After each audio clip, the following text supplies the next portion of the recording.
So inayayahan ko po ang lahat na minsan pa magsitayo habang binabasa po natin ang banal na salita ng Panginoon sa aklat po ng Juan, Kabanatang 6, mga talatang 41 hanggang 47. Ito po ang salita ng Panginoon. Ang mga Hudyo nga ay nagbulong-bulungan tungkol sa Kanya sapagkat Kanyang sinabi, "Ako ang tinapay na bumabang galing sa langit." At kanilang sinabi, hindi baga ito'y si Jesus, ang anak ni Jose, na nakikilala natin ang kanyang ama at ina? Paano ngang sinasabi niya, ako'y bumabang galing sa langit? Sumagot si Jesus sa kanila'y sinabi, "Huwag kayong mga bulong-bulungan. Walang taong makalalapit sa akin, maliban na ang amang nagsugo sa akin, ang sa kanya'y magdala sa akin. At siya'y aking ibabangon sa huling araw." Nasusulat sa mga propeta, "At tuturuan silang lahat ng Diyos. Ang bawat nakarinig sa Ama at natuto ay lumalapit sa akin." Hindi sino may nakakita sa Ama, kundi yaong nanggaling sa Diyos. Siya ang nakakita sa Ama. Katotohanan ngang sinasabi ko sa inyo, ang sumasampalataya ay may buhay na walang hanggan. Purihin po ang Diyos, mga kapatid. Ito po ang kanyang mga salita. Pagpalain po nawa niya ang pagkabasa at ang sandaling pagbubulay-bulay po nito. Makakaupo na po kayo, mga minamahal. Ang titulo po ng ating pangangaral ngayon, mga kapatid, ay may pamagat pa rin na si Jesus, ang tinapay ng buhay, part 3. Sa tayo po ay nasa pagpapatuloy na ng ating serye na sa aklat ng Juan, na pinamagatan nga po natin si Jesus, ang tinapay ng buhay. At tayo po ay nasa 3 linggo na, mga kapatid, sa pagtatalakay po ng topic na ito. Nung unang linggo po, nung pinag-aralan po natin ito, ay pinag-aralan po natin yung ugali ng mga Hudyo na masigasig na sumusunod sa ating Panginoong Jesus, dahil lamang po ayon sa ating pag-aaral sa mga temporal na bagay. Dahil lang po sa mga tinapay na nakakain. Kaya tinawag din natin silang mga materyaloso, na tinawag nga po natin din silang mga pekeng alagad ni Kristo. So hindi po pala lahat na nagpapakita ng pagsunod kay Kristo ay tunay na mananampalataya. Yung iba doon, ginagamit lang si Kristo. Mga mapagsamantala lamang. Kaya tinawag po natin sila na mga peke, mga huwad na mananampalataya. Nakita natin yan in verses 22 to 34. And last Sunday naman po, pinag-aralan natin yung mga benepisyo na ibinibigay ng buhay na walang hanggan, binibigay ng tinapay ng buhay sa bawat sumasampalataya sa Kanya. Yan po yung nasa verses 35 hanggang 40. So nakita ho natin doon ang iba't ibang eternal na pagpapala na ibinibigay po ng ating Panginoong Kristo bilang tinapay ng buhay sa mga taong sasampalataya sa Kanya, sa mga taong lalapit sa Kanya ng mayroong tunay na pagtitiwala. So sa teksto naman po natin ngayong umaga, mga minamahal, gusto ko pong ipakita sa inyo kung bakit sa kabila po ng mga pagpapalang ino-offer ng ating pong Panginoong Jesus sa mga taong sumasampalataya sa Kanya. Mantakin nyo, napakaraming benepisyo, napakaraming pagpapala ang binibigay ng ating Panginoong Jesucristo. Sa kabila po ng lahat ng kanilang naririnig na iyon, na pahayag mula sa Kanya, marami pa rin pong hindi sumasampalataya. Marami pa rin pong nagdududa, marami pa rin pong hindi nagtitiwala sa Kanya.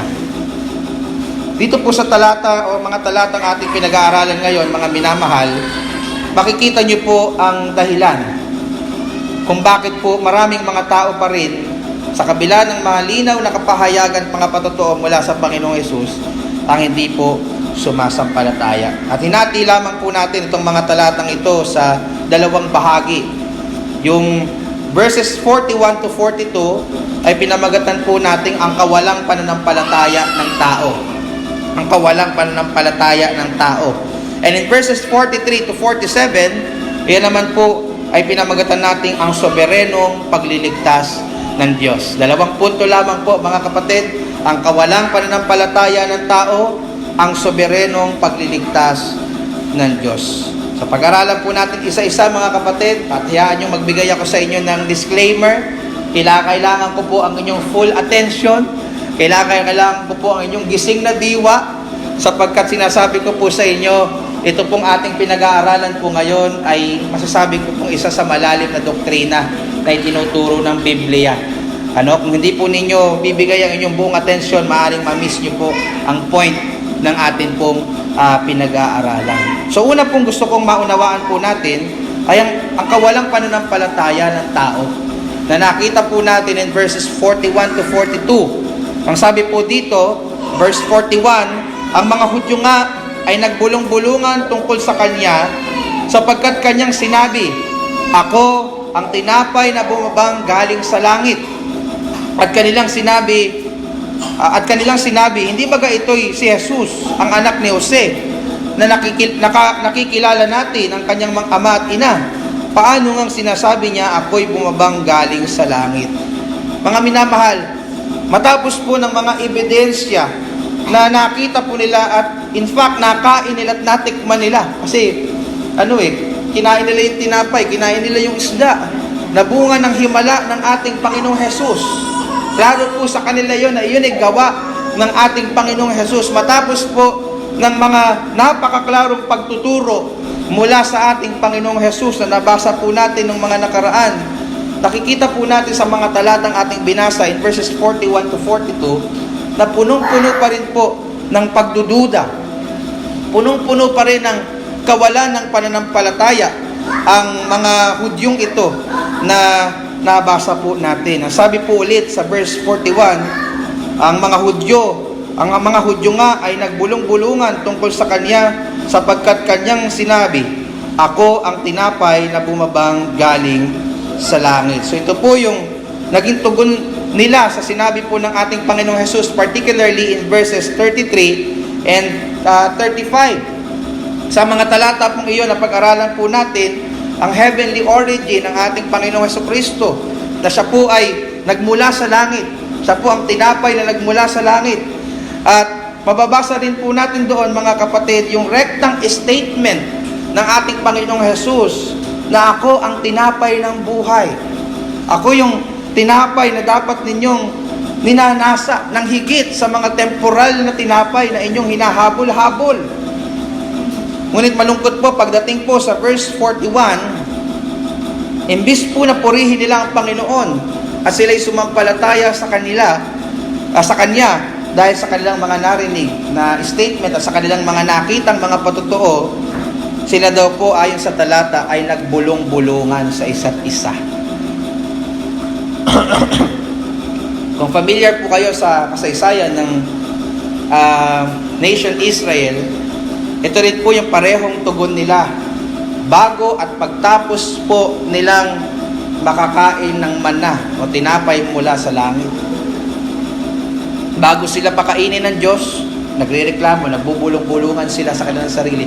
Pagtapos nilang pakainin ng Diyos, nagrereklamo pa rin sila, nagbubulong-bulungan sa sarili. Ang mga Israelita po ang klasikong ehemplo ng pagiging reklamador, at punong-puno ng pagmamaktol sa kaniyang sarili. And in verse 41, mga minamahal, makikita nyo na wala pa rin silang pinagbago. Generally speaking, karamihan pa rin sa mga Hudyo ay mga taong nagmamaktol, mga taong hindi sumasampalataya, mga taong patuloy na nagbubulong-bulungan pa rin sa likod ng Diyos. Kung paano sila ay wala pa ding tunay na pagsampalataya sa Diyos. Matapos po nilang makita ang nakatakot-takot na himala noong panahon ng lumang tipan, mantakin nyo, maliman sa bumabang tinapay mula sa langit, nakita nila ng mata sa mata na hinati ng Diyos ang dagat. Nagbigay siya ng mga ulap na tatakip sa kanila habang sila naglalakad sa disyerto sa kainitan. Nagbigay ang Diyos ng apoy na siyang magbibigay tanglaw sa kanila sa pagsumapit na ang dilim. Sa kabila ng lahat ng iyon, wala pa rin silang pagsampalataya sa Diyos. At nakikita natin yan sa bagong tipan, sa kabila ng mga himala ng pinakita ng ating Panginoong Yesus, Sa kabila ng mga klarong pagtuturo mula mismo sa bibig ng ating Panginoong Hesus, hindi pa rin nila siya nakikilala. Hindi pa rin nila siya pinasampalatayanan. Inaakala pa rin nila na ang Panginoong Hesus ay isang ordinaryong tao lamang at hindi siya ang Kristo, hindi siya ang Diyos. Tingnan niyo po ang sabi sa verse 42. After po nilang magbulong-bulungan, kanila daw pong sinasabi, hindi baga ito'y si Jesus, ang anak ni Jose, na nakikita natin ang kanyang ama at ina? Paano ang sinasabi niya, ako'y bumabang galing sa langit? Nakita niyo po mga kapatid, yung mababang pagkilala ng mga Hudyong ito sa ating Panginoong Hesus, na siya ay mistulang tao lang gaya nila.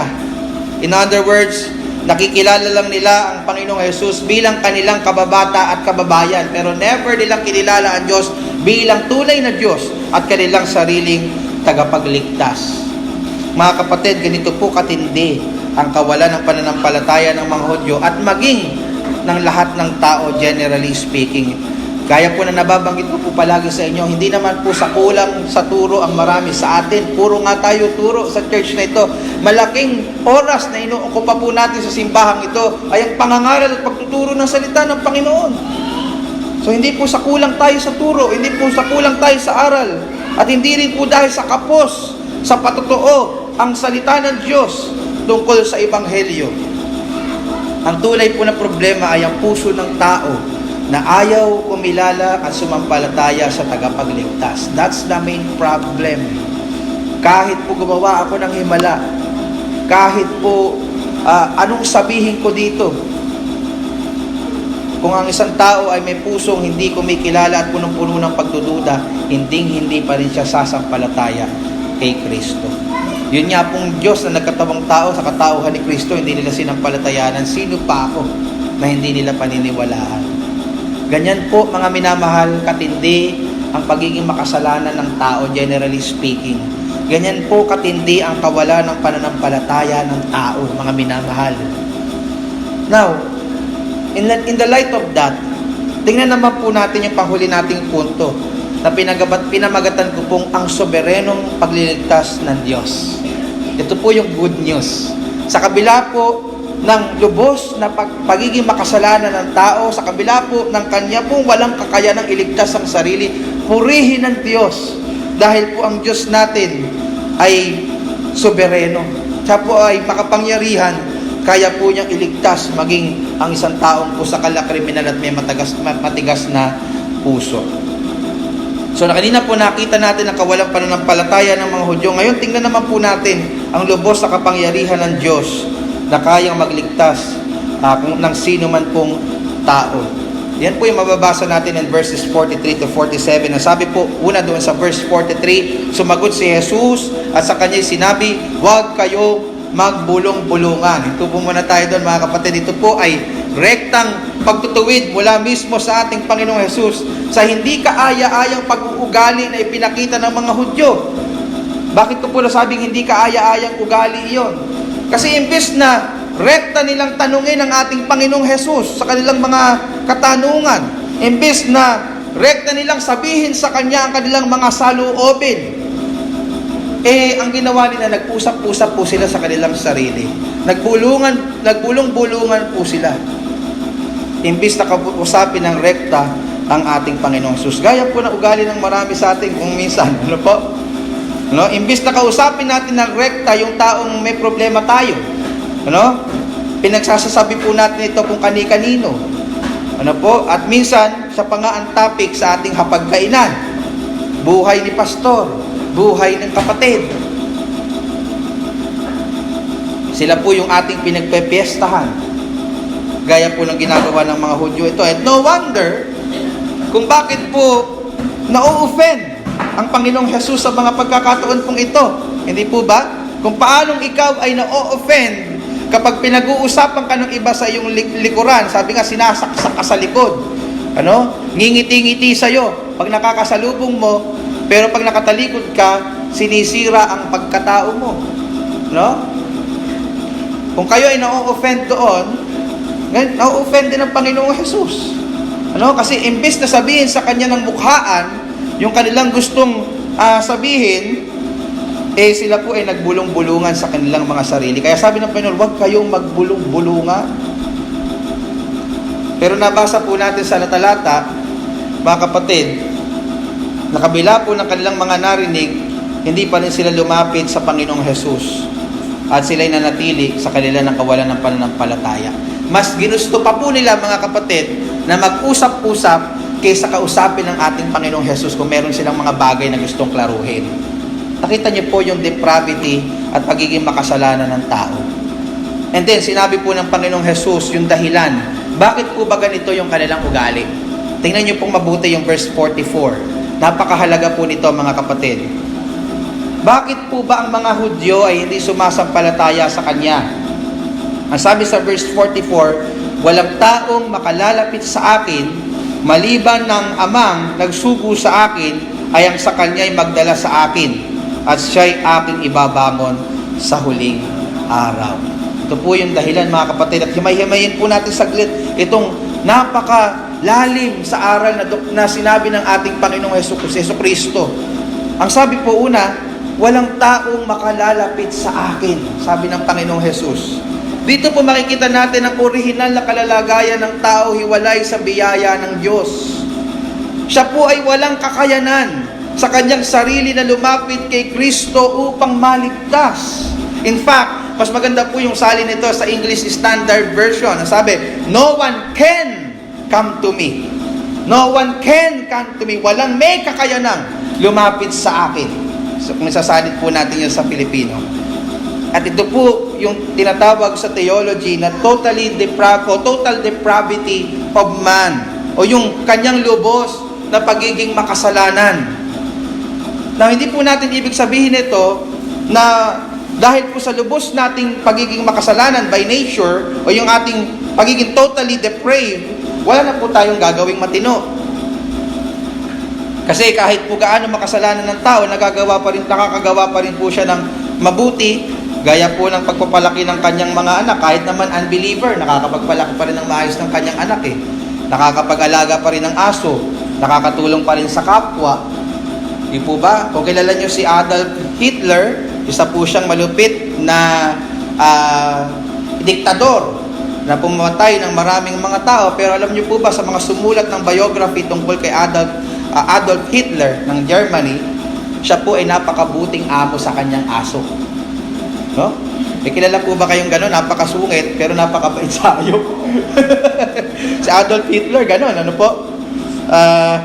Sa kabila po ng kanyang pagiging masama, meron din siyang kabutihan na ginagawa. So, hindi po natin ibig sabihin that we are totally depraved by nature. Tayo po ay lubos na makasalanan. Wala na tayong ginagawang mabuti. Ang ibig sabihin lang po natin ng pagiging totally depraved o lubos na makasalanan ng tao ay lahat ng bahagi ng kanyang pagkatao, isip, damdamin, kalooban ay nabahiran ng kasalanan, nadumihan, namantsahan ng kasalanan. Kaya naman po sa kanyang sarili, hiwalay po sa biyaya ng Diyos, hindi po niya kayang lumapit kay Jesus nang may pananampalataya para maligtas. Ang mas gusto lang po niya ay magtampisaw sa kasalanan. At ayaw niyang lumapit kay Kristo para magkaroon ng kaligtasan. Di ba po ba ganyan yung pinag-aralan na natin in John chapter 3 verse 19? Ano sabi po doon? At ito ang kahatulan na naparito ang ilaw ng sanlibutan at inibig pa ng tao o ng mga tao ang kadiliman kaysa ilaw. Yeah? Sino daw yung inibig at ginusto ng tao? Yung kadiliman kaysa ilaw. Sapagkat masama daw ang kanilang mga gawa. Inibig pa ng tao ang kadiliman kaysa ilaw. By our own sinful nature, ayaw po natin sa Diyos, gagawin po natin ang lahat, makatakbo lang palayo sa Diyos. Yan po ang ating makasalanang kalikasan. Yan yung ating nature. Yan yung natural sa tao, mga kapatid. All you need to do, tingnan mo lang yung paligid mo ngayon. Kung totoong ang tao ay gustong lumapit sa Diyos, baka hindi tayo kasya ngayon dito. You see? Ito po'y patotoo na generally, by nature, ayaw ng tao sa Diyos. Mas gusto pa nila pumunta sa sugalan, sa pasyalan, manood ng TV, sa kanilang tahanan, kaysa sumamba at lumapit sa Diyos. Yan po ang by nature tayo. Ganyan po yung makikita natin katuruan ni Apostol Pablo in Romans 3 verses 1 to 10. Pakinggan niyo po mga kapatid. Ito po ang ating natural na kalalagayan, hiwalay sa biyaya ng Diyos. Romans 3, 1 to 10. Romans 3, 10 to 18. Ano? Ang sabi doon, gaya ng nasusulat, walang matuwid, wala kahit isa, walang nakatatalastas, ibig sabihin, walang nakakaunawa, walang humahanap sa Diyos. Meron po ba sa kanyang sarili? Hahanapin niya ang Diyos? Ang sabi ng talata, wala humahanap sa Diyos. Silang lahat ay naglihis, magkakasamang nawalan ng kasaysayan, walang gumagawa ng mabuti, wala kahit isa. Ang kanilang lalamunan na isang libingang bukas, nagsigamit ng daya sa pamamagitan ng kanilang mga dila. Ang kamandag ng mga ulupong ang siyang nasa ilalim ng kanilang mga labi. Ang kanilang bibig ay puno ng panunumpa at mga kapaitan. Ang kanilang mga paa ay matulin sa pagbububo ng dugo. Kagibaan at kahirapan ang nasa ng kanyang mga daan. At ang daan ng kapayapaan ay hindi nila nakikilala. Walang pagkatakot sa Diyos sa harap ng kanilang mga mata. By nature, mga minamahal, ito po ang ating original na kalalagayan bago po tayo makasumpong ng biyaya ng Diyos. All you need to do ay balikan lang ang iyong nakaraang buhay bago mo nakilala ang Panginoon at makikita mo ang description na ito. Amen? Hindi mo hinahanap ang Diyos, wala kang desire para sa Diyos. Ang gusto mo lang ay mga bagay na makalaman. Ito po tayo noon.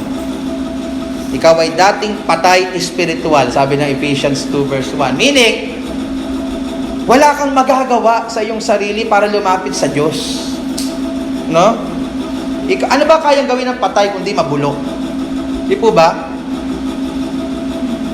Ganyan po ang ating dating kalalagayan, mga kapatid, bago po tayo nakasumpong ng awa ng Panginoon. Tayo po ay napakamiserable. Ang hinihintay na lang po natin ay ang hatol ng Diyos na isang araw mararanasan natin sa impyerno. Pero anyari, mga kapatid? Ano nangyari? Di ba ganito tayo? By nature, ayaw natin sa Diyos. Wala tayong pananampalataya. Gusto natin makalaman. Gusto natin makasanlibutan. Ano nangyari ngayon? Bakit kayo naririto? Bakit kayo sumasamba sa Panginoon? Nagtsatsaga kayong makinig sa ilang oras na pangangaral? Bakit kayo biglang nagkaroon ng gustong sambahin ng Diyos? Bakit kayo biglang nagkaroon ng pagnanasang makilala pa ang Diyos? Balikan po natin ang sabi ng talata. Again, in verse 44, walang taong makalalapit sa akin maliban. Ito yung napakasarap na maunawaan natin. Yung mga maliban. No? Maliban na ang amang nagsugo sa akin, ang sa kanya'y magdala sa akin, at siya'y aking ibamon sa huling araw. Kaya po pala, nagkaroon ng biglang pagbabago sa mga buhay ng mga makasalanan gaya natin na by nature, children of wrath, by nature ayaw sa Diyos, sapagkat nagkaroon ng divine intervention.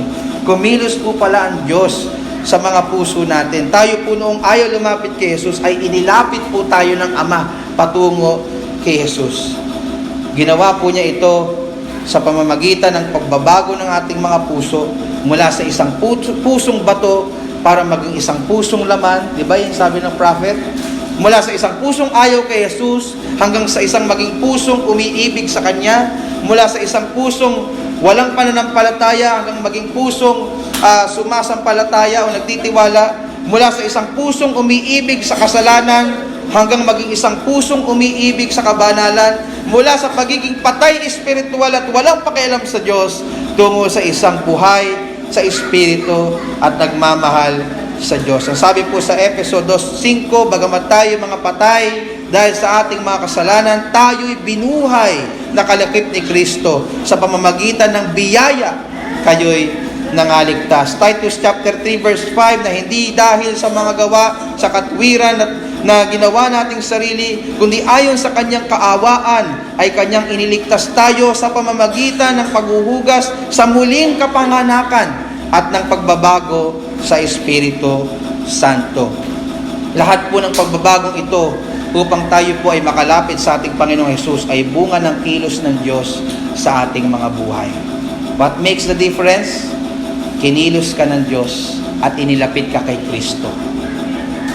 Hindi ito dahil sa mas matalino kang na magdesisyon kaysa sa katabi mo, hindi dahil sa mas madiskarte ka o mas mabait ka, kaya ka kinilos ng Diyos. Ito po'y bunga ng kanyang soberenong biyaya. In His own prerogative, mga kapatid, inilapit po tayo ng ating Panginoon Diyos sa ating Panginoong Hesukristo. Ang kaligtasan po, mga kapatid, is 100% of the Lord. Kaya po, isa po sa ating mantra, maging sa usapin po ng ating kaligtasan ay Soli Deo Gloria. To God alone be the glory. Kung meron mang dapat tumanggap sa kaligtasan ni Sheila, ng kaluwalhatian sa kaligtasan ni Sheila, hindi po ang inyong pastor na nagbahagi sa kanya ng Ebanghelyo. Kasi kahit anong bahagi at linaw ng Ebanghelyo binabahagi ko sa kanya, hindi ito magkakaroon ng kabuluhan malimang siya kilusin ng Diyos sa kanyang puso. Malimang siya'y baguhin ng Diyos, hindi siya lalapit kay Kristo. Kaya ang kapurihan ng lahat sa Diyos lamang. Sa Diyos lamang. Kung may dapat papapurihan kung bakit ka naligtas, ang Diyos, hindi ang sino mang tao. Sapagkat siya lamang ang may gawa mula umpisa hanggang matapos ng atin pong kaligtasan. Now, para po mas mabigyang diin po yan, sumitas po ng talata ang ating Panginoong Hesus in verse 45. At ito po ay galing sa Isaiah 54 verse 13. Ang sabi po niya sa susunod lang na talata, verse 45, nasulat sa mga propeta at tuturuan silang lahat ng Diyos, ang bawat nakarinig sa Ama at natuto ay lumalapit sa atin. Nabasa niyo po yun, mga minamahal? Dito po nabasa natin yung rektang involvement po ng Diyos. Bakit po tayo nakalapit sa Panginoong Hesus ng mayroong pananampalataya? Ito daw po ay sapagkat rektang nagturo ang Diyos sa atin. Now, this doesn't mean na narinig natin ang boses ng Diyos, literally. This means na ang Diyos po ang nagturo sa atin by His Spirit, by changing our hearts upang maging receptive sa Kanyang gospel. Bagay na hindi karanasan ng mga Hudyong ayaw sumampalataya. Sinasabi po dito ng Panginoong Hesus na sila ay hindi lumalapit sa Kanya sapagkat maliban sa kanilang pagiging makasalanan, hindi po sila nakasumpong ng biyaya ng Diyos upang magawang lumapit sa Kanya, lumapit kay Kristo. Na mga kapatid, kasalanan po ba yun ng Diyos? Kasalanan po ba ng Diyos kaya hindi sila nakalapit sa Kanya dahil hindi sila binayayaan ng kakayanan? Well, obligado po ba tayong bigyan ang lahat ng pulubi? Pwede po ba, halimbawa nangangalabi sa'yo nanay yung isang pulubi, sabihin niya sa'yo, bakit siya binigyan mo, bakit ako hindi? Pwede po ba yung demand sa inyo yun? Pulubi tayo eh. Walang anumang obligasyon ng Diyos na iligtas ang sino man sa atin. You know what we deserve? Yung deserve natin, mapunta sa impyerno lahat. So kung meron man siyang biniyayaan ng kaligtasan in His own sovereign will, wala pong pwedeng magsablita sa Kanya, Lord, unfair ka. Lord, kasalanan mo kung bakit ako hindi naligtas. No. We are all hell-deserving sinners. Kaya nga po tinawag na biyaya ang biyaya. It is an undeserved favor. Yung kakayanang ibinigay sa iyo ng Diyos upang sumampalataya sa Kanya ay biyaya ng Diyos. Ano? Kaya naman po kung may iniligtas siya, dapat po tayo magpasalamat at magpuri, lalo na kung isa po tayo doon. Kasi kahit hindi tayo karapat-dapat, kung ikaw po ay mananampalataya, ikaw po ay pinili niyang maligtas dahil lamang sa Kanyang soberenong biyaya. Ang sabi po ng Panginoon, Acts 13 verse 48, after po nilang marinig ang gospel preaching ni Peter, and when the Gentiles heard this, they began rejoicing and glorifying the word of the Lord, and as many as were appointed to eternal life, believed. Sino daw yung sumampalataya? Yung mga itinalaga na sa buhay na walang hanggan. Meron na po palang mga itinalagang mga tao. Dahil sa soberenong biyaya ng Diyos, sovereign grace, sa kaligtasan. Kasi kung walang itinalaga ang Diyos para maligtas, walang maliligtas. Yan po yung reality. Or using the word ng ating Panginoong Hesukristo, walang lalapit sa Kanya. Maliban siya'y ilapit ng Diyos. In this case, ang hindi po pagsampalataya ng mga Hudyong kausap ni Jesus ay manifestasyon na sila po ay hindi pinili ng Diyos sa kaligtasan. Ito po ang isa sa dahilan kung bakit sila hindi lumalapit kay Jesus, sapagkat ayaw naman talaga nila kay Jesus in the first place, at hindi naman sila inilapit ng Ama sa Kanya, sapagkat sila ay hindi kasama sa mga hinirang ng Diyos sa kaligtasan. Ang mga hinirang lamang po ang lalapit sa Kanya. Kung ikaw po yun, mga kapatid, magbunyi ka, sapagkat bagamat hindi ka karapat-dapat nakasumpong ka ng awa ng Diyos, pinili ka niya upang maligtas. Kung ikaw yon, dapat kang maging mapagkumbaba, kasi hindi mo deserve yon, pero pinili ka ng Diyos sa kaligtasan. Mga kapatid, ito din po ay nagdadala sa atin ng encouragement, lalo na sa ating gospel evangelism, sa ating pag-share ng gospel. Bakit? Imagine niyo, Sister Bell, Sister Cel, sa mga lahat ng nag-share ng gospel, kumahayo tayo sa mundo, sapagkat alam natin sa ating isipan na may mga hinirang ng Diyos, no? Before the foundation of the world. At ang lahat ng mga hinirang ng Diyos na ito, siguradong lalapit sa Kanya oras na marinig nila ang Ebanghelyo. Di po ba? Hindi tayo parang suntok sa hangin. Meron kayong maliligtas, meron kayong wala. Sigurado tayo as we go out, as we share the gospel sa mga tao hindi pa sumasampalataya, alam natin na siyang yung mga hinirang ng Diyos sa kaligtasan, siguradong magre-response sa gospel. Ilalapit sila ng Diyos. Now, let's go back to our text. Last 2 verses na lang po, mga kapatid. Sabi po sa verse 46, hindi sa ang anumang ang sino may nakakita sa Ama, kundi yaong nanggaling sa Diyos, siya ang nakakita sa Ama. Bakit po yung sinabi ito? Kasi kinaklarify niya, sinabi niya sa verse 45. Baka kasi isipin ng mga Hudyo na kailangan po nilang marinig ang Diyos para sila'y tunay na makalapit sa Kanya. So, literally, sinasabi po niya dito sa verse 46 na hindi po literal na ibig sabihin na marinig nila, makita nila ang Ama, sapagkat meron lamang daw pong isang tunay na nakakakita sa Ama fully.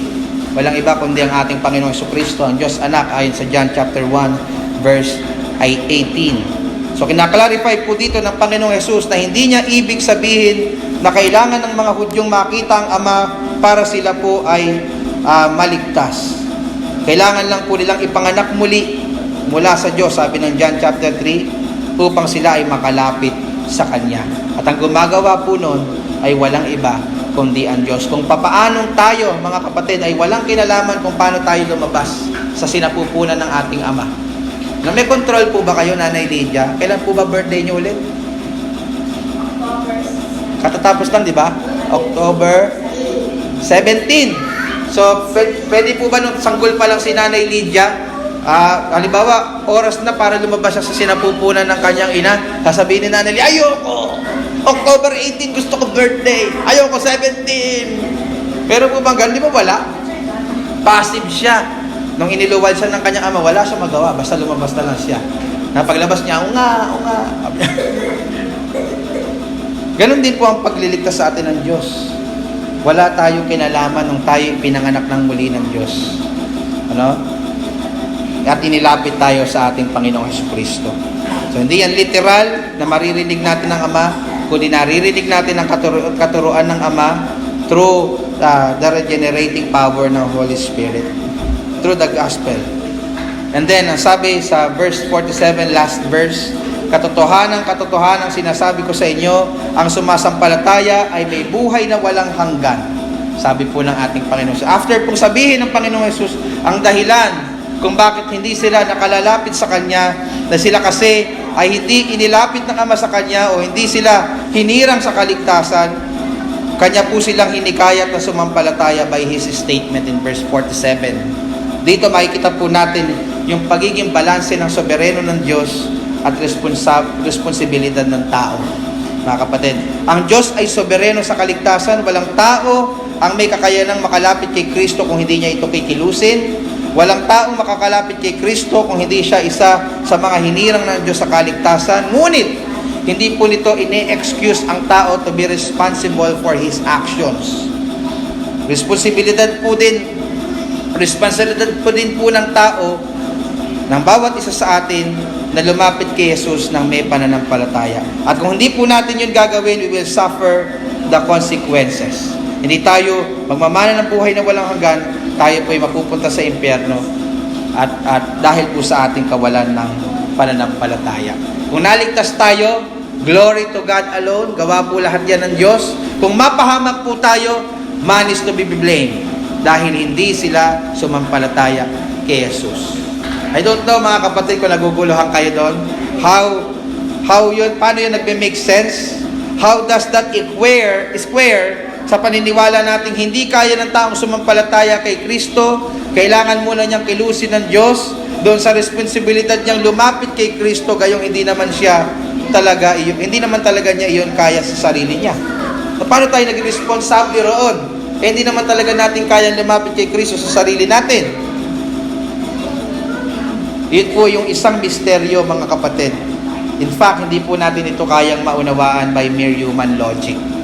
No? Basta ang klaro po sa atin, sobereno ang Diyos sa kanyang pagliligtas, walang maliligtas maliban na kilusin niya, but at the same time, responsable po ang tao sa sarili niya na sumampalataya.